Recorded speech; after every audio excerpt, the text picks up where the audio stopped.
এই বাংলাদেশে আওয়ামী লীগের রাজনীতি পুনর্বাসিত হবে কিনা সেটা এখন প্রাসঙ্গিক আলাপ নয়, বরং আওয়ামী লীগের প্রত্যেকটা নেতা কর্মী ওয়ার্ড থেকে শুরু করে কেন্দ্র পর্যন্ত প্রত্যেকটা নেতা কর্মীকে তাদেরকে বিচারের আওতায় নিয়ে আসতে হবে।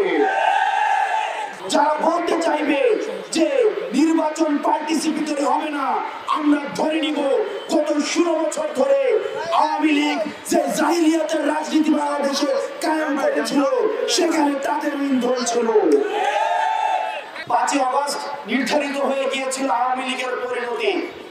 এই আওয়ামী জাহিলিয়াতের শাসন বাংলাদেশ থেকে স্থায়ীভাবে নিষিদ্ধ হবে কিনা সেটির চূড়ান্ত সিদ্ধান্ত হয়ে গিয়েছিল 5 আগস্ট।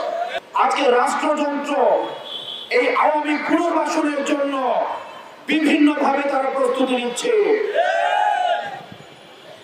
আমরা বিপ্লবী শক্তি, আমরা স্পষ্ট ভাবে জানিয়ে দিতে চাই আমাদের হারানোর কিছুই নাই।